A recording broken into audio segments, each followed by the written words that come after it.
இதேதான் நம்ம சைடு ஃபேன்ஸும் வந்து சொன்னாங்க. 2 பேரும் எக்ஸ்பிளைன் பண்ணதுக்கு அப்புறம் நம்ம எதுக்குடா அடிச்சுக்கணும் அப்படின்னு சொல்லி நம்ம சைடு இருக்கிற ஐடிகள் most of IT big IT வந்து எல்லாருமே சொல்லிட்டாங்க. ஆனா அவனுங்க என்ன பண்ணிட்டானுங்க, அந்த புரிதல் கூட அவனுங்களுக்கு கிடையாது. அவங்க மெண்டலான்ஸ் தானே, அவங்க புத்தி எப்படி போகும்? அதே மாதிரி போச்சு. அதே மாதிரி சண்டையை மறுபடியும் பெருசாக்குனாங்க. சண்டை வந்து மறுபடியும் அதே தான், இப்போ வரைக்கும் அதே தான் நடந்துகிட்டு இருக்கு. அவங்க வந்து அதுக்கப்புறம் வந்து கோட்டுக்கு வந்து டேக் போட்டாங்க. கோட்டை வந்து நாங்க ஓட விடாம பண்ணுவோம் அப்படின்னு சொல்லி கோட்டுக்கு நெகட்டிவ் டேக் போட்டாங்க. கோட்டுக்கு என்னென்னலாம் பண்ணி பார்த்தாங்க படத்தை ஓட விடாம பண்றதுக்கு. படம் ஓடி விட்டுடைஞ்சிருச்சு. பதிலுக்கு வந்து நம்ம பயலுக்கு வந்து வேட்டையனுக்கு பண்ணோம்னு இறங்குனாங்க. அந்த படம் வந்து என்ன ஆச்சுன்னு தெரியும் உங்களுக்கு. அதுக்கப்புறம் வந்து இந்த ஆளு வந்து இரலவெண்டா போயிட்டான்.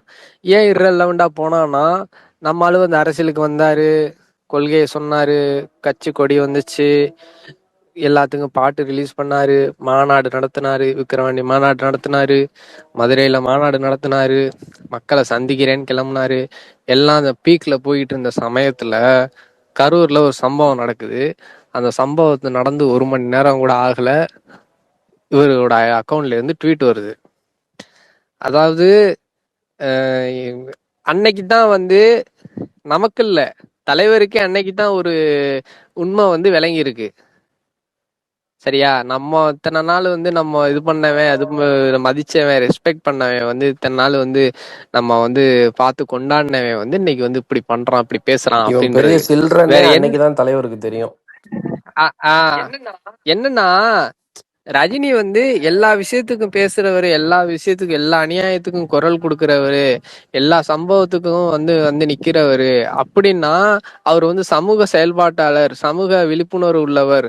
அவர் வந்து ஒரு பொது விஷயத்துல வந்து கலந்துக்கிறவர். இப்போ அந்த கரூர் இஷ்யூ சீரியஸான இஷ்யூ, ஓகே அது இருந்துட்டு போட்டோம்.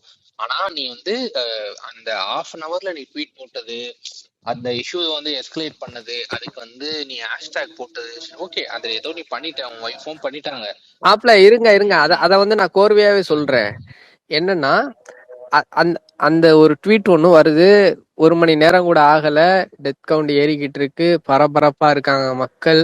அந்த பரபரப்புல வந்து நீ வந்து உனக்கு வந்து அந்த கரு ஸ்டாம்பேடுன்ற டேக வந்து நீ வந்து உனக்கு யார் அனுப்புனா? அந்த கரு ஸ்டாம்பேட் நீ வந்து எத்தனையோ இரங்கல் ட்வீட் போட்டிருக்க. சரியா? அந்த உன்னோட ஐடியில வந்து எத்தனையோ இரங்கல் ட்வீட் வந்து ரஜினிகாந்த் போட்டிருக்காரு. நீ வந்து அங்கெல்லாம் வந்து நீ வந்து டேக் போட்டியா? அதாவது இப்போ ஒரு எக்ஸாம்பிளுக்கு ஒரு நடிகர் இறந்துட்டாரு அப்படின்னா ரிப் அப்படின்னு போட்டு அவங்க பேர் போட்டிருக்கியா? எங்கேயாவது ஹேஷ்டேக் போட்டிருக்கியா? எங்கேயுமே போட்டது கிடையாது. எனக்கு வந்து மாப்பிள்ள கஷ்டமா இருக்கு, ரொம்ப கவலையா 9:50க்கு இருக்கு. என்னோட அபிஷியல் டேலியே சொல்லாததுக்கு முன்னாடி இவன் வந்து இமீடியட்டா அது என்ன ஷெட்யூல் பண்ணி வச்சிருந்தானா என்னன்னு தெரியல, ஹேஷ்டாக் கரூர் ஹேஷ்டாக் ஸ்டாம்பிட்னு சொல்லி அந்த போஸ்ட்டை போறாங்கனால ஞாபகம் இருக்கு. 9:30க்கு மேலதான் போட்டான். அதான் அப்படி ஒரு ட்வீட் வருது, வித் டேகோட வர்றதுதான் வந்து பெரிய சந்தேகத்தை உண்டு பண்ணிருச்சு. அவர் வந்து ட்வீட் போட்டதுல எந்த தப்பும் கிடையாது. எல்லாருக்குமே அது கஷ்டமான விஷயம், கஷ்டமான சம்பவம், யாராலையும் தாங்கிக்க முடியாத சம்பவம் தான், இல்லைன்னா சொல்லல. ஆனா அவர் டேகோட போட்டதுதான் வந்து அங்க வந்து மாட்டிக்கிட்டாரு. அவரு ஏன் மாட்டிக்கிட்டாருன்னா, மத்த எந்த விஷயத்துக்கு வந்து அவர் டேக் யூஸ் பண்ணது இல்ல, டேக் போட்டது இல்ல. வந்து ஒரு முதலமைச்சர் அட்ரஸ் பண்றதுக்கு முன்னாடி இவர் போட்டாரு.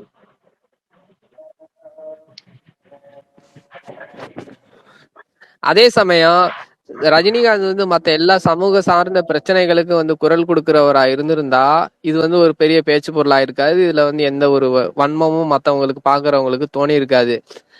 இப்போ ஃபார் எக்ஸாம்பிள் மக்களுக்காக வந்து ஆண்டாண்டு காலமா போராடிக்கிட்டு இருக்க ஒரு தலைவர் வந்து அந்த ட்வீட்டை போட்டிருந்தாருன்னா எந்த பிரச்சனையும் கிடையாது.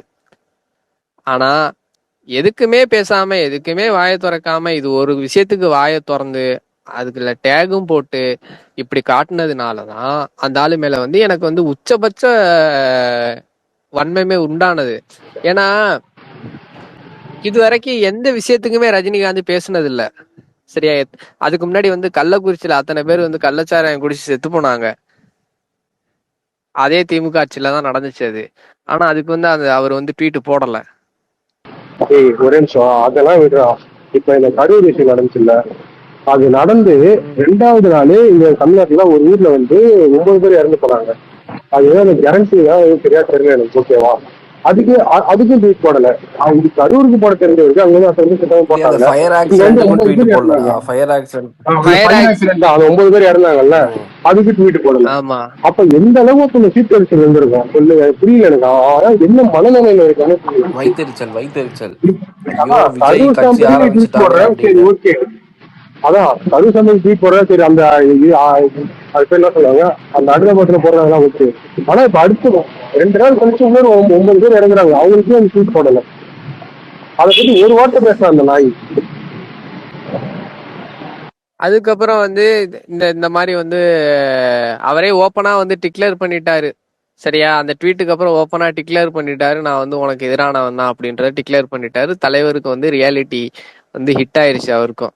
ரொம்ப ஹார்டா ஹிட் ஆயிருச்சு அவருக்கு. சரியா, அதுக்கப்புறம் நம்ம சைடு அந்த மாத்தி மாத்தி சண்டை போயிட்டு இருக்கு. சும்மா இந்த டிஎல்ஏ ரிப்ளை பண்ணிக்கிட்டு இந்த மாதிரி தான் இங்கே சொல்றேன். சரியா, அதுக்கப்புறம் வந்து இன்னொரு சம்பவம் நடந்துச்சு.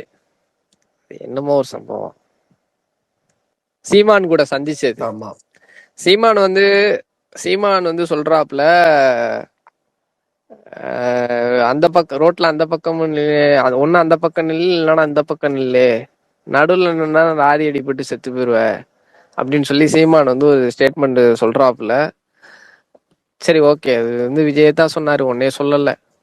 ஆனா உன்னைய சொல்லலன்னு நினைச்சாலும் உன்னைய வந்து அதுக்கு மேல சொல்லியிருக்காப்புல. சுடுகாட்டுல கூட வெட்டிட இருக்கு, அங்க கூட போய் நீங்க படுத்துக்கலாம், யாரு கேட்க போறா அப்படின்ற லெவலுக்கு வந்து பேசியிருந்தாப்புல சீமான். அந்த சீமானை வந்து உங்க நண்பர், நீண்டகால நண்பர் ரவீந்திர துரைசாமி மூலமா சீமானை கூட்டிட்டு போய் சீமான் கூட போட்டோ எடுத்து அந்த போட்டோ வந்து டிஎல்ல வருது, இணையதளத்துல வந்து எல்லா இடத்துலயும் பரவுது. ஏன் பரவுது அப்படின்னா, ஏன் அந்த சமயம் அந்த போட்டோ எடுக்கப்பட்டது அப்படின்னா, சீமான் வந்து ரொம்ப தீவிரமா விஜய்க்கு எதிராக வந்து களமாடிக்கிட்டு இருந்தாப்புல. ரொம்ப தீவிரமா களமாடிக்கிட்டு இருந்தாப்புல. அந்த சமயம் வந்து அப்படி ஒரு போட்டோ வருது. அதாவது விஜய்க்கு அகைன்ஸ்டா வந்து யாராவது நின்னாங்க அப்படின்னா அவரை கூப்பிட்டு உடனே போட்டோ எடுத்துக்கிறது. விஜய்க்கு எதிராக வந்து ஏதாவது ஒரு வேட்பாளர் நின்னா அவங்களுக்கு எதிராக போட்டோ எடுத்துக்கிறது. இந்த கமலஹாசனுக்கு வருவோம். கமலஹாசன் வந்து திருச்சி கிழக்குல போய் பிரச்சாரம் பண்றாரு. வேற தமிழ்நாட்டுல வேற எந்த தொகுதியிலையுமே திமுக நிக்காத மாதிரியும், வேற எந்த தொகுதியிலையுமே திமுக போட்டியிடாத மாதிரியும், ஒன்லி வந்து திருச்சி கிழக்குல மட்டும்தான் போட்டியிடுற மாதிரியும் திருச்சி கிழக்குல போய் பிரச்சாரம் பண்றாரு. அது அவர் வந்து நேர்ந்து விட்ட ஆடு மாதிரி ஆயிட்டாரு. அவரு அறிவாலயத்துக்கு நேர்ந்து விட்ட ஆடு மாதிரி ஆயிட்டாரு. இவனுக்கு வந்து ஓப்பனா வந்து நான் வந்து இப்ப கமல் கூட நான் ஓப்பனா அந்த கட்சியை தான் ஆதரிக்கிறேன், அதனால நான் பிரச்சாரத்துக்கு போறேன்னு சொல்லிட்டு போறாப்புல. ஆனா இவர் வந்து ரஜினி வந்து யாரெல்லாம் வந்து எதிரா இருக்காங்களோ அவங்க கூட எல்லாம் வந்து நான் போவேன், அவங்க கூட எல்லாம் நின்று நான் போட்டோ எடுப்பேன், இதை வந்து நான் வந்து சிம்பாலிக்கா வந்து என் ஃபேன்ஸுக்கு நான் வந்து கடத்துறேன், என்னோட ஆதரவாளர்களுக்கு கடத்துறேன், என்னோட சங்கி ஆதரவாளர்களுக்கு நான் வந்து இந்த விஷயத்த வந்து கடத்துறேன் அப்படிங்கறதெல்லாம் வந்து என்ன மாதிரியான மனநிலை? நீ சொல்லு, நீ சொல்லு. உன்னோட ஃபேனு தானே சொன்னாரு, உனக்கு தெரியும் தானே, பல மேடையில வந்து சொல்லியிருக்காரு நான் ரஜினி ஃபேனு விஜய். ஒரு நாள் வந்து வாப்பா நம்ம மீட் பண்ணுவோம், போட்டோ எடுத்துப்போம் வாப்பா அப்படின்னு சொல்லி உன்னால வந்து கூப்பிட்டு போட்டோ எடுத்துருக்க முடியாது. கேவலவாதிடா நீ, சரியான கேவலவாதி. உன்னைய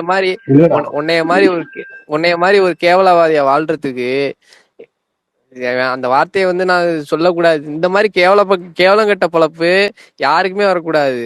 வல்லாகி யாருக்குமே வரக்கூடாது இந்த மாதிரி ஒரு கேவலமான ஒரு பொறப்பு. இப்படி வந்து அண்டி பொழைக்கிற பொழப்பெல்லாம் வந்து யாருக்குமே வந்துடக்கூடாது. ஆனா உன்னால கடைசி வரைக்கும் எதுவுமே பண்ண முடியாது தெரியுமா? ஏன்னா வந்து நீ வந்து உண்மையா நியாயமா ஒரு விஷயத்த வந்து நீ வந்து நினைச்ச அப்படின்னா அது வந்து நடக்கும். ஃபுல்லா உடம்பு பூரா வன்மம், உன் ஃபேன்ஸ் வைத்தெரிச்சல் வந்து இவ்வளவு பண்ணாங்க, ஃபுல்லா. உன் ஃபேன்ஸ் வந்து இவ்வளவு எதிர்வினை ஆட்டிக்கிட்டு இருக்காங்க விஜய்க்கு எதிராங்க. உங்களுக்கு வந்து எதுவுமே தெரியாதா? உங்க ஃபேன்ஸ் வந்து என்னென்ன செஞ்சாங்கன்னு நீ வந்து பாக்கலையா? விஜய் ஒய்ஃபுக்கு எதிராக ஜஸ்டிஸ் ஃபார் சங்கீதான் டேக் போடுறது என்ன? கிட்டத்தட்ட வந்து உங்க உங்க உங்க ஃபேன்ஸ் பூரா திமுக ஐடிவிங்ல சேர்ந்து வேலை பார்த்துக்கிட்டு இருந்தாங்க. எ- இல்ல அன்அஃபிஷியலா. எக்ஸ்பீரி எந்த திமுக ஐடிவிங்க ரஜினியை வந்து ஒரு பொட்டை, எந்த ரஜினி வந்து ஒரு சங்கி, அவன் வந்து ஆர்எஸ்எஸ் காரன்னு சொல்லிச்சோ அதே ஐடிவிங்களை சேர்ந்து இவனுங்க வேலை பார்க்கறானுங்க. இந்த ஸ்பீக்கர் பேனல்லாம் பார்த்தனா அஜித் ஃபேன்ஸை விட்டுரு. ஸ்பீக்கர்ல அதேதான் அதேதான். ஸ்பீக்கர்ல அதாவது உன்னைய சங்கின்னு பேசின வாய்கள், உன்னைய வந்து நீ வந்து மனித குலத்திற்கு எதிரான உயிரினம் அப்படின்னு உன்னைய வந்து போர்ட்ரை பண்ண இதே திமுக காரணங்களை உன் ஃபேன்ஸ் ஸ்பேஸ்ல ஏத்தி பேசுறானுங்க. இதை விட வந்து ஒரு மானங்கட்ட இல்ல பொழப்பு வந்து ரெகுலரா பொழைக்க ஸ்பேஸே முடியுமா அவனுங்களை அவனால? வச்சு தானே போடுறானுங்க அவனுங்க. எவ்வளவு கேவலம் இப்போ. ஒருத்தன் வந்து என் தலைவனை வந்து இவ்வளவு கேவலமா பேசியிருக்கான், சரியா? இவ்வளவு கேவலமா வந்து நடத்தியிருக்கான். நான் வந்து அவனை வந்து ஸ்பேஸ்ல ஏத்தி பேச விடுவேனா? நான் 2 வருஷத்துக்கு முன்னாடி எவனாவது ஒருத்தன் வந்து இந்த மாதிரி பேசியிருந்தான் அப்படின்னா இன்னைக்கு வந்து அவன் வந்து என்கிட்ட ஃப்ரெண்ட்ஸா இருக்கான்.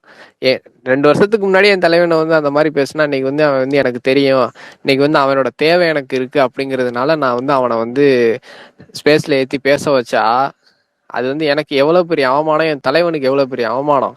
இல்ல அப்படி டேய், ஏத்தி வச்சு உனக்கு வந்து பேச அவன் இல்ல உனக்கு எக்ஸ்பீரி. உனக்கு வந்து அவன் எதிரினா, உனக்கு வந்து அவன் எதிரினா நீ வந்து தனியா எதிர்த்துக்க. எனக்கு வந்து அவன் எதிரி, நான் தனியா எதிர்த்துக்கிறேன். ஆனா என் தலைவனை நீ தப்பா பேசியிருக்க, பரவாயில்ல வா நம்ம 2 பேரும் சேர்ந்து அவன் நடிப்போம் அப்படின்னு போறது எவ்வளவு கேவலமான மனநிலைடா அது. உன் ஐடியாலஜி தாண்டி சங்கி ஸ்பேஸ்ல போய் ஆ, எல்லாம் தாண்டி அது அது டிஎம்கே இவங்க இவங்க இந்த காரன் இந்த சங்கி கூட்டத்தை காரன் பாரு. ஏடிஎம்கே காரன் இல்ல அஜித் ஃபேன்ஸ் ஒரு சைடு. கொத்தடிமைகள் கொத்தடிமைகள் கொள்கை கொள்கை கொள்கை கொள்கைமாங்க, சரியா? இந்த சங்கின்னு இத்தனை வருஷமா போர்ட்ரை பண்ண ஒரு ஃபேன்ஸை கூட உட்காந்துக்கிட்டு கொள்கையெல்லாம் பார்க்காம விஜய்னு வந்து அட்ரா வாடா வாடா மாப்பிள்ள பங்காளி அப்படின்ற அளவுக்கு அதுலயே வந்து ஒருத்தமே சொல்றான். நீங்க பாருங்க, இங்க இருக்கிற விஜய் ஃபேன்ஸ் ஐடிலாம் வந்து நீங்க சாதாரணமா நினைச்சுக்கிட்டு இருக்கீங்க. இப்பவே நீங்க ஏதாவது வழக்கு போட்டு ஏதாவது பண்ணல அப்படின்னா அவன் இன்னும் பண்ணுவாங்க அப்படின்னு, உங்க நல்லதுக்காக தான் சொல்றேன் அப்படின்ட்டு சொல்லிட்டு வரான். டேய், அவங்க கிட்டத்தட்ட உங்க தலைவரை வந்து அவங்க தாண்டா சங்கினே போர்ட்ரே பண்ணவங்க. இனி எந்த ஏஐல போய் கேளு, ஏஐ கிட்ட கேளு. ரஜினி அரசியலுக்கு வரும் சூழ்நிலையில் இருந்தபோது, அதாவது தனது கட்சி ஆரம்பிக்க போறேன் அப்படின்னு சொன்ன சூழ்நிலையில் எந்த கட்சி, தமிழகத்தில் இருக்கும் எந்த கட்சி அவரை சங்கியாக கட்டமைக்க முயற்சி செய்தது அப்படின்னு நீங்க கேளுங்க, சரியா? யாருன்னு அதுவே சொல்லும். நான் பல தடவை இங்கேயே கேட்டிருக்கேன். இங்க ஒரு ஏ இருக்குல்ல, கிராக், அதுகிட்டே கேட்டிருக்கேன், அதுவும் சொல்லியிருக்கு பல தடவை. நான் சொல்றேன் நம்ப மாட்டீங்கல்ல. நீ எந்த ஏஐ கிட்ட வேணா போய் கேளுங்க, யாரு வந்து ரஜினியை வந்து சங்கின்னு கட்டமைச்சா, சங்கின்ற பட்டம் எங்க இருந்து வந்துச்சு? இல்ல கட்டமைக்கலனாலும் அவன் சங்கிதான். ஏன்னா வந்து அவன் பேசுறது எல்லாமே அப்படித்தான் இருக்கும். துக்ளக் படிக்கிறவன் எல்லாம் அறிவாளி அப்படிமா, நான் மத்தவங்க எல்லாம் முட்டாப்பிலுக அப்படிமா. அது அது அது நேச்சுரலாவே ஒரு சங்கிதான். ஆனா இந்த மக்கள்கிட்ட வந்து ரொம்ப எக்ஸ்போஸ் பண்ணி விட்டது இங்க இருக்கிற திமுகன்னு அவனுக்கு ஃபேன்ஸுக்கு தெரியும். ஆனா இங்க விஜய்ன்ற ஒருத்தருக்கு எதிர்க்கணுங்கிறதுக்காக அவன் ஃபேன்ஸ் வந்து திமுகவோட சேர்ந்துக்கிட்டு விஜய் என்னென்ன பேசினாங்க, எவ்வளவு டேக் போட்டாங்க, எவ்வளவு ஆபாசம், எவ்வளவு அவதூறு, எத்தனை எடிட், எத்தனை மார்பிங், எத்தனை ஏஐ வச்சு என்னென்ன பண்ணாங்க. ஆனா இல்ல நீ விஜய் வந்து எதுக்குன்னா எதுக்குமே விஜய் வந்து எதுக்கு எக்ஸ்பீரி, விஜய் பொண்ணு பையன்லாம் என்ன பண்ணாங்க? அதுக்குதான் அனுபவிக்கிறானுங்க. அதிலே வந்து அதிலே வந்து அவன் ஃபேன் ஒருத்தன் போடுறான், தந்தை தருதலையானால் தமையன் தகப்பனாகின்றான் அப்படின்னு போடுறான். இது உன் ஃபேமிலியை பத்தி நான் பேசுறதுக்கு 1000 இருக்கு, பேசலாம் தான். திருப்பி ரஜினிகாந்த் குடும்பத்தையும் பேசலாம், அந்த அளவுக்கெல்லாம் வந்து போகணுமா அப்படின்றதுதான். ஆனா உன் ஃபேன்ஸ் வந்து அந்த மாதிரியும் பேசுனாங்க. நீ விஜயை பத்தி பேசுற ஓகே, ஆனா அவர் ஃபேமிலில இருந்து, அவர் ஒய்ஃப்ல இருந்து, அவர் குழந்தைங்கள்ல இருந்து எல்லாரையும் வந்து அந்த மாதிரி வந்து பேசியிருக்காங்க. ஆனா அப்போ வந்து எதுவும் கேட்கல. இதுவே விஜய் ஃபேன்ஸ் வந்து ஒரு டேக் போட்டாங்க, ஒரு டேக் வந்து ரஜினிக்கு இதுவா போடுறாங்க அப்படின்னா உடனே வந்து டேகை ஸ்டாப் பண்ண சொல்லி 40 மெசேஜ் வரும். போடாதீங்க போடாதீங்க போடாதீங்க, ப்ரெஷர் ப்ரெஷர் ப்ரெஷர்னு. ஸ்டாப் த டேக்னு டேக் ஹெட்டிங் வச்சு போயிருக்கோம். ஆமா, இதெல்லாம் ஏன் சொல்றேன்னா, இது நீங்க இப்படிலாம் பண்ணதுனால எங்களை ஸ்டாப் பண்ண முடிஞ்சிச்சா அப்படின்னு கேட்டா கிடையாது. ஏன்னா இன்னைக்கு அதுதான், இன்னைக்கு நடந்ததுதான் இதுக்கு எக்ஸாம்பிள். என்ன நீ இவ்வளவு பண்ணி ஏதாவது எங்களுக்கு ஏதாவது எங்களை ஏதாவது பண்ண முடிஞ்சுதா? முதல்வர் ஆயிட்டோம் நாங்க, சிஎம் ஃபேன்ஸ். ஆனா அந்த மானங்கிட்டவன் இவ்வளவு பண்ணியும் மானங்கிட்ட போய் உட்காந்துருக்கான், ஒண்ணுமே ஏதாவது பண்ணுவான் பாரு கண்டிப்பா. அதெல்லாம் ஆனா வெக்கம் ஆனா ஒரு மானம். வார்த்தை ஒண்ணு சொன்னாங்க, விஜய் சிஎம் ஆயிட்டா நான் வந்து இந்த ஊரை விட்டு காலி பண்ணிட்டு போயிருவேன் அப்படின்னு. எவனும் போன மாதிரி தெரியல. எல்லாம் இப்ப இப்போ 200 நீங்க எல்லாம் யூனிட் போனீங்கன்னா கரண்ட் இந்த ஃப்ரீன்னு சொன்னதுக்கு ஃபயர் விட்டு உட்காந்துருக்கானுங்க அந்த ஐடியெல்லாம். நீங்க எல்லாம் போனீங்கன்னா தமிழ்நாடு வந்து சங்கிகள் இல்லாத மாநிலமா, அதாவது ஒரு சங்கிகள் கூட இல்லாத மாநிலமா தமிழ்நாடு மாற இன்னும் 5 வருஷத்துல மாத்திருவோம். நீங்க எல்லாம் கிளம்பிட்டீங்கன்னா சங்கிகள் தேவையில்லை தமிழ்நாட்டுக்கு. சங்கிகள் எப்போதுமே தேவையில்லை. நீங்க எல்லாம் கிளம்பிருங்க, நீங்க தேவையே கிடையாது. அப்போ தலைமை சங்கி அவன் தான் கிளம்பணும். சொன்ன வார்த்தையை அவன் காப்பாத்த மாட்டான். அவன் கிளம்ப வாய்ப்பு இல்ல. இந்த சொன்னா இல்ல, இங்க சொன்னா இல்ல. ஆமா, நீங்க வந்து சொன்னவன் எல்லாம் கிளம்பிருங்க, ஊரை விட்டு கிளம்பிருங்க. அதாவது ஜிப்சின்னு ஒருத்தன் தான் சொல்லிட்டு இருப்பான். ஏண்டா ஏண்டா ஏண்டா உங்களுக்கு தான் வந்து விஜய் சிஎம்னு சொல்றது உங்களுக்கு வந்து பிடிக்காது. விஜய் ஆட்சி கீழே வந்து இருக்கிறது உங்களுக்கு பிடிக்காது. நீ உனக்கு பிடிச்சாலும் பிடிக்காட்டி நீ இருந்தா ஆகணும், இல்லைன்னா கிளம்புங்க, பிரச்சனையே இல்லை. சங்கிகள் எங்களுக்கு தேவையில்லை. நாளைக்கு வந்து உங்க ஹோட்டல்லாம் வந்து நீங்க வந்து இங்க போட வேணாம், வேற எங்கேயாவது போட்டுக்கோங்க. வேற எங்கேயாவது ஊர்ல போய் ஓட்டர் ஐடி வாங்கி வேற ஏதாவது மாநிலத்துக்கு போயிருங்க. உங்களுக்கு உத்தரப்பிரதேசம் போயிருங்க, உங்களுக்கு அங்கதான் கரெக்ட். அங்கதான் வந்து உங்களோட ஆளுகள் வந்து அதிகமா இருப்பாங்க. ஆமா, அங்க போனோன்னா டக்கு டக்குன்னு சரன்னு காலில் விழுந்துருவான்.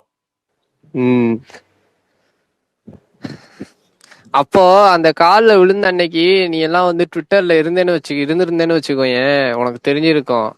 அதாவது அந்த காலில் விழுந்ததை வந்து தமிழ்நாடோட மானத்தையே வாங்கிட்டான்ற லெவலுக்கு திமுக வந்து ரஜினி அடிச்சிச்சு. திமுகல இப்ப இருக்கிற பத்திரிகையாளர், இப்ப எவன் கருத்து கணிப்பு போட்டு என்னோட கணிப்பு தப்பாயிருச்சு அப்படின்னு சொல்லி மன்னிப்பு கேட்டுட்டு போனானோ அவன் பூரா ரஜினியை வந்து அந்த விஷயத்துக்காக கேவலப்படுத்தினாங்க. தமிழ்நாடோட ஐயோ மானமே போச்சு அப்படின்னு. இல்ல இந்த அளவுக்குலாம் வந்து கேவலப்பட்ட உலகிறதுக்குடா போகலாம். சொல்லு ஜாவித்து.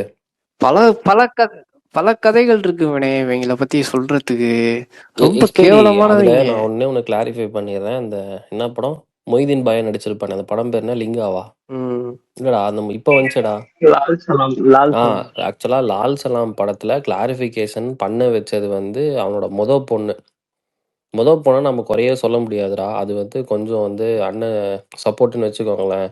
ஆனா இவன் இருக்கான் பாரு, விஷப்பையன் இவன்லாம். எவ்வளோ ஒரு வன்மை இருந்தா எக்ஸிட் போல் வந்த அன்னைக்கும் போய் பார்ட்டி வச்சு கொண்டாடி இருக்க, விஜய் காலி, விஜய் முடிஞ்சிருச்சு அப்படின்னு. ஏண்டா வயசுக்கே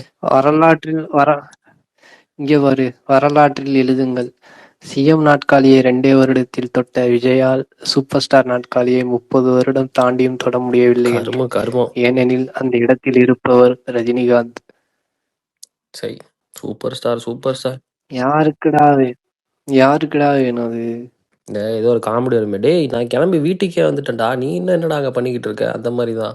போய் சிஎம்ஓ தமிழ்நாடு அந்த ஐடியோட டிபியை பார்த்துட்டு வாங்க, யாரு உட்காந்துருக்கான்னு தெரியும். அந்த நாற்காலியில யாரு உட்காந்துருக்கான்னு தெரியும் உங்களுக்கு. ஹரிஷ் அண்ணா வந்தா பரவாயில்ல. அவரு டேய் குமரன் ப்ரோக்கு ஸ்பீக்கர் கொடு. அவர் ஏதோ கொஞ்சம் டைம் ஸ்டாம்போட நான் சொல்றேன் என்ன நடந்துச்சு அப்படிங்கிறாரு.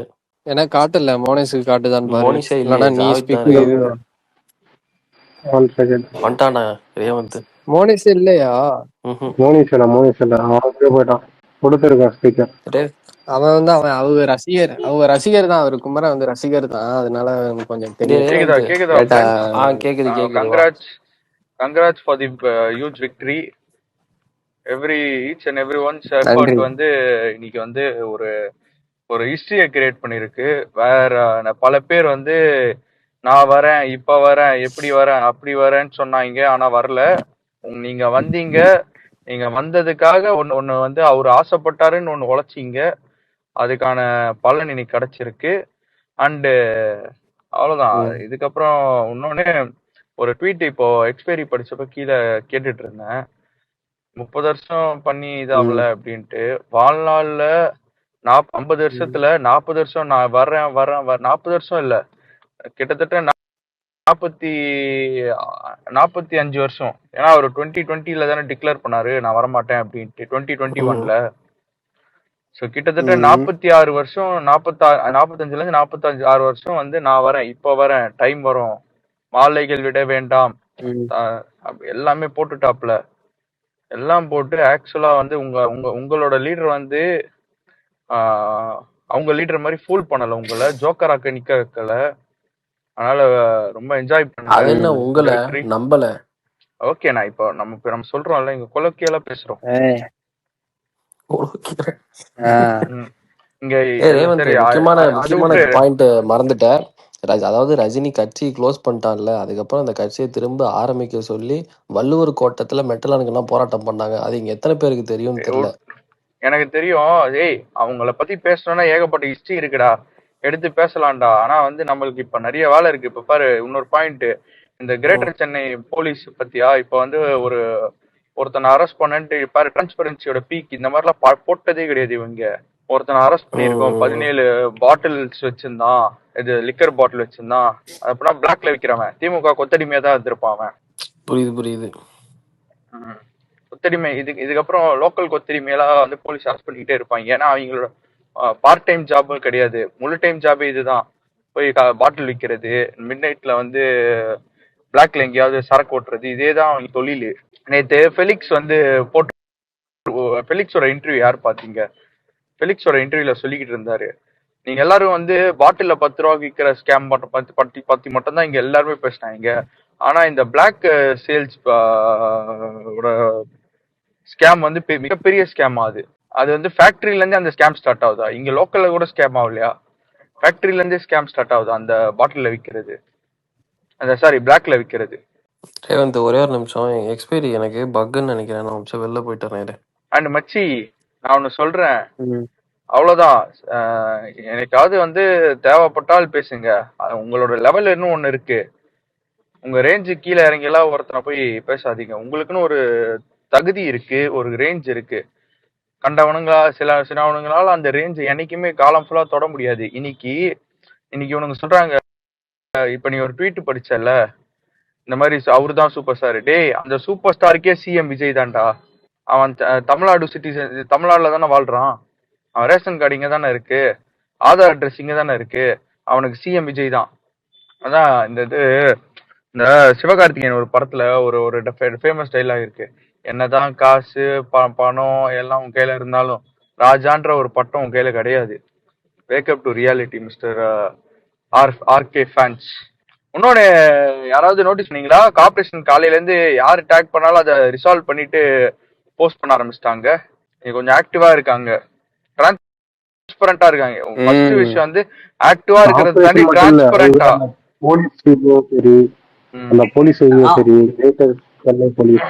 இன்னொன்னு நான் சொல்லிடுறேன், இல்லடா, இப்போ விமர்சனம் வைப்பாங்க. நான் இங்க பல பேர் நான் பாப்பேன், விமர்சனம் வைப்பானுங்க பாரு. தாவேகாவோட செயல்பாடுல விமர்சனம் வைக்கிறவங்கள போய் கேள்வி கேட்காதீங்க, எதுவும் சொல்லாதீங்க. அதுக்கான அவங்க இப்போ ஒரு எக்ஸாம்பிள் வந்து, இப்போ ரோடு சரியில்லைன்னா அதுக்கு வந்து கார்பரேஷன் வந்து அவங்களுக்கு ரிப்ளை பண்ணுவாங்க, ரோடு சரி பண்ணிட்டு. நீங்க போயிட்டு யாருமே கேள்வி கேட்கறாங்கன்ட்டு போய் அவங்கள போட்டு கடிக்காதீங்க. அது சொல்லிடு எக்ஸ்பைரி. நீ கிளியரா டீடைலா சொல்லுவோமாப்ல, அது கிளியரா எக்ஸ்பிளைன் பண்ணிடா உனக்கு பசங்களுக்கு.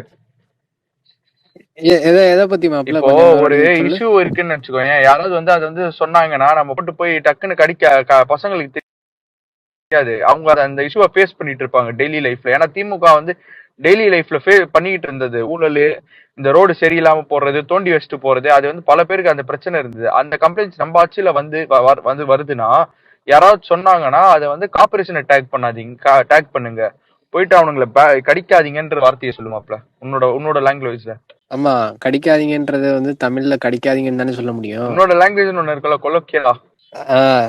அதான் இப்போ நிறைய பேர் வந்து எனக்கு எங்க ஏரியால இப்போ ஒரு எக்ஸாம்பிளுக்கு வந்து ஏரியால வந்து லைட் இருக்காது, ஒழுங்கான லைட் இருக்காது. இப்போ சரியா, சில ஏரியால வந்து ஒழுங்கான ரோடு இருக்காது.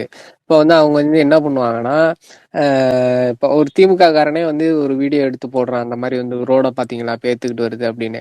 அவன்கிட்ட வந்து அந்த ரோடு வந்து திமுக போட்டது, பேத்துக்கிட்டு தான் வரும், நாங்க வந்து கார்பரேஷன் கிட்ட சொல்றோம், இல்ல வந்து தகுந்த அதுக்கு ஏத்த அந்த அதிகாரி யாரோ அவங்கள வந்து சொல்லியிருக்கோம் டேக் அப்படின்னு பண்ணுங்க. சொல்லி நாகரிகமா வந்து ரிப்ளை பண்ணுங்கன்னா எந்த எந்த நாகரிகமா டிபார்ட்மெண்ட்டும் ரிப்ளை எல்லா பண்ணுங்க. டிபார்ட்மெண்ட்டும் டேக் பண்ண ஆரம்பிங்க. இன்னொரு விஷயம் வந்து இங்க பிரச்சனை என்ன தெரியுமா, இத்தனை வருஷம் இந்த டிபார்ட்மெண்ட்டுகளை எவனுமே பெருசா டேக் பண்ண மாட்டாங்க. உட்கார்ந்து அவங்கள டேக் பண்ணுங்க. ம்.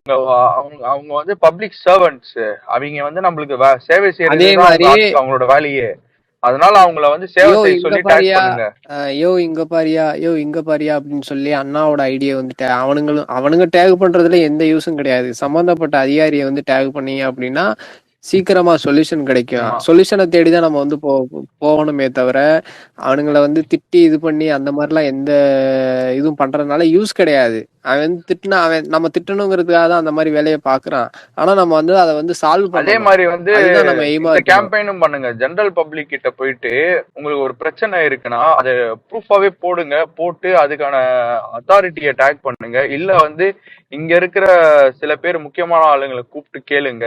கேட்டு இந்த மாதிரி ப்ரோ இந்த இஷ்யூ இருக்கு, மேலிடத்துல புஷ் பண்ணுங்க அப்படின்னு சொல்லி நீங்க வந்து கேளுங்க. உங்களால அந்த டேக் எப்படி பண்ணணும், யாரை பண்ணணும் அப்படின்னு தெரியலன்னா எல்லாத்துக்குமே ஹெல்ப் பண்ணாதான் ரெடி. இன்னைக்கு தளபதி கிளியரா சொல்லிட்டாரு, வர்ச்சுவல் வாரியர்ஸ் நம்மளையும் சேர்த்துக்கிட்டாரு. நம்ம எல்லாம் சேர்ந்து ஒரு கவர்னன்ஸ் கொடுக்கணும் அப்படின்ட்டு.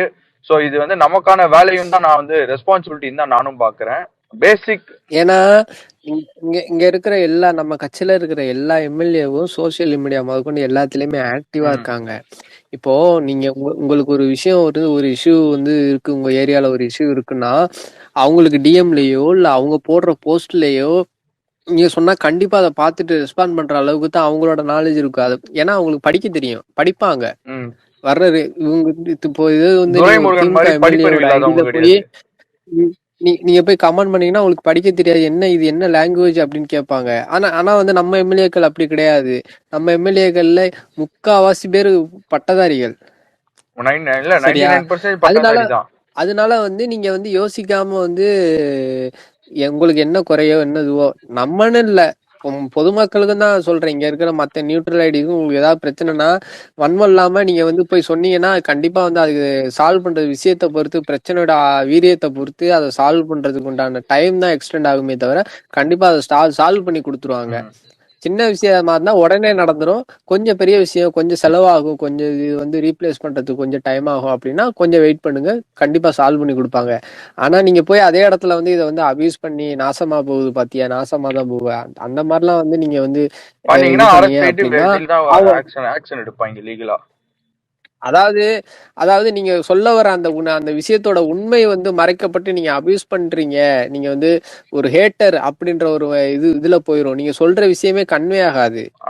புரியுதா? எனக்கு வந்து இந்த மாதிரி நான் இந்த ஏரியால இருக்கேன், இந்த தெருல இருக்கேன், இந்த தெருல வந்து இந்த பிரச்சனை இருக்கு அப்படின்னு நீங்க ஒரு விஷயத்த சொல்றீங்க, ஒரு வீடியோ எடுத்து போறீங்க அப்படின்னா நாகரிகமா கண்டிப்பா போடுங்க. ஏன்னா வந்து எங்கெங்க எந்தெந்த பிரச்சனை இருக்குன்னு இனிமேதான் வந்து இங்க நிர்வாகிகளுக்கு தெரிய வரும். இன்னைக்குதான் போய் உட்கார்ந்துருக்காங்க, இனிமேதான் நிர்வாகிகளுக்கே தெரிய வரும். இன்னொரு கிளியர் பாயிண்ட் என்னன்னா, எல்லா ரோடுமே எல்லாருமே மானிட்டர் பண்ண முடியாது. அதுக்காக நம்மளும் இருக்கோம். நம்மளும் வந்து என்ன பண்ணணும்னா இந்த இடத்துல ஒரு இஷ்யூ இருக்குன்றத ரைஸ் பண்ணுங்க. ரைஸ் பண்ணிட்டு இங்க நீங்க அத்தாரிட்டிஸ் டேக் பண்ணீங்கன்னா மட்டும்தான் அதுக்கான சொல்யூஷன் கிடைக்கும். நீங்க வீட்லயே உட்காந்துட்டு ஐயோ இது சரியாவே மாட்டேங்குது அப்படின்ற ஒரு மைண்ட் செட்ல இருக்காதீங்க. அதே மாதிரி வந்து பெட்டிஷன் ஃபார்மேட் வந்து அதை எக்ஸ்பிளைன் பண்றோம். அதை நானும் கொஞ்சம் கிளியரா லேர்ன் பண்ணிட்டு வந்து எக்ஸ்பிளைன் பண்றோம். நானு எக்ஸ்பெரி அதே சமயம் ஒருத்தர் வந்து நமக்கு வந்து நெகட்டிவா, அதாவது இந்த மாதிரி இருக்கு, இந்த ஆட்சியில வந்து இந்த மாதிரி பிரச்சனை இருக்கு அப்படின்னு அவன் எடுத்து போட்டானா அவனை கடிக்கிறத விட்டுட்டு அந்த ப்ராப்ளத்தை சால்வ் பண்ணி என்ன சால்வ் பண்ணிருக்கோமோ அதை வந்து கோட் பண்ணி நீங்க சொல்றதுதான் சரியான பதிலடியா இருக்கும். ஆமா, ஏட்டரா இருந்தாலுமே அதை கிளியர் பண்ணி அந்த போட்டோ இப்ப எல்லாம் லைவ் லொகேஷன் போட்டோஸ் தான் எடுக்கிறாங்களே, அது ஜிபிஎஸ் போட்டோ. அதனால வந்து அது உங்களுக்கு கிளியரா கிடைச்சோம். அதுக்கான வேலைகளை பாருங்க. இதுக்கப்புறம் நான் இன்னொன்னு கிளியரா சொல்றேன். எக்ஸ்பெரி இன்னைக்கு போடுற ஸ்பேஸோட நீ வேணா ஏதாவது அவன் படம் ரிலீஸ் ஆச்சுன்னா அப்ப போடு. நடுவுல எல்லாம் அவனுக்காக போட்டுட்டு இருக்காது ஸ்பேஸ்.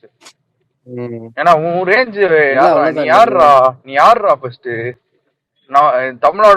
இன்னைக்கு தமிழ்நாடோட ஃபர்ஸ்ட் சிட்டிசனே விஜய் தான். அவரோட ஃபேன் ராணி. அதுக்கு ஃபர்ஸ்ட் ரியாலிட்டிக்கு வாங்க. Wake up to reality. அவன் எல்லாம் வந்து அவனும் ஒரு சாதாரண ஆளுதான். அது வந்து ஃபர்ஸ்ட் சிட்டிசன்ரா இப்போ இன்னைக்கு அடுத்த 5 வருஷத்துக்கு. கண்டிப்பா கண்டிப்பா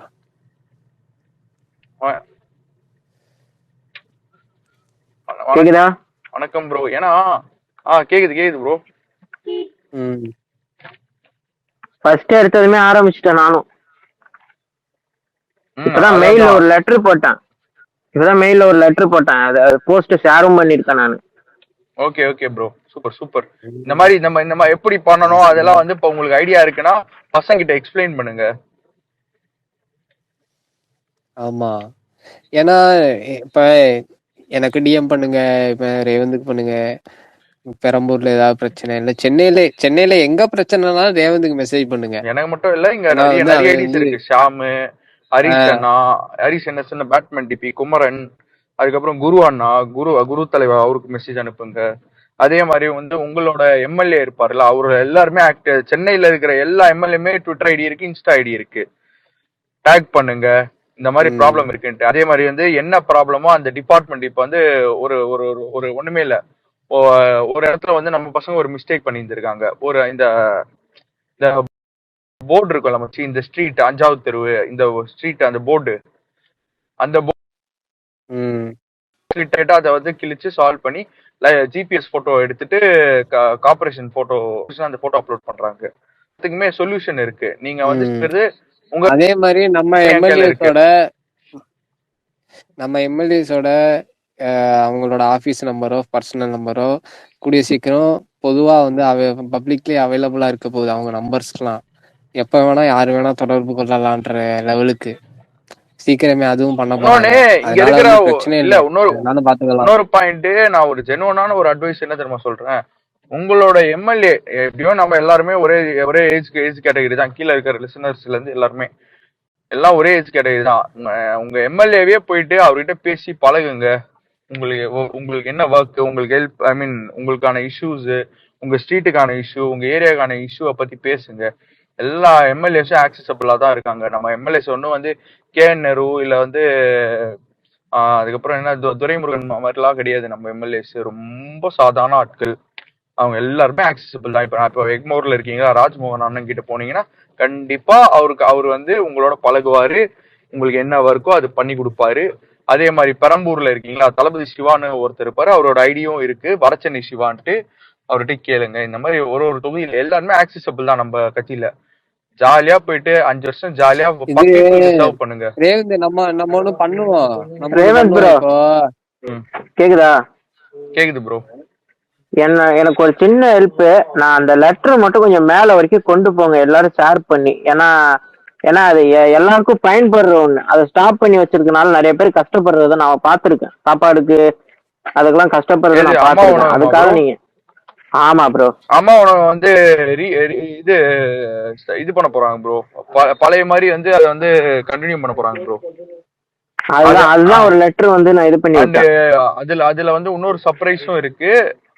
அதனால வந்து வெயிட் பண்ணுங்க, உங்களுக்கு நல்லதே அது கன்ஃபார்மா நடக்கும். அது கொஞ்சம் டைம் எடுக்கும். ஃபண்டிங் இவங்க அந்த வெள்ளரிக்கை அதெல்லாம் முடிச்சுட்டு அதுக்கான ஃபண்ட் எல்லாம் ஒதுக்கணும்ல, ஃபண்ட்ஸ் எல்லாம். இல்ல நான் அது ஒரு லெட்டரா போட்டிருக்கேன். அது வந்து மேல ஃபார்வர்ட் ஆனா போதும், மற்றபடி வேற ஒண்ணும் இல்ல. அது அவங்களுக்கு போய் சேர்ந்தா போதும்.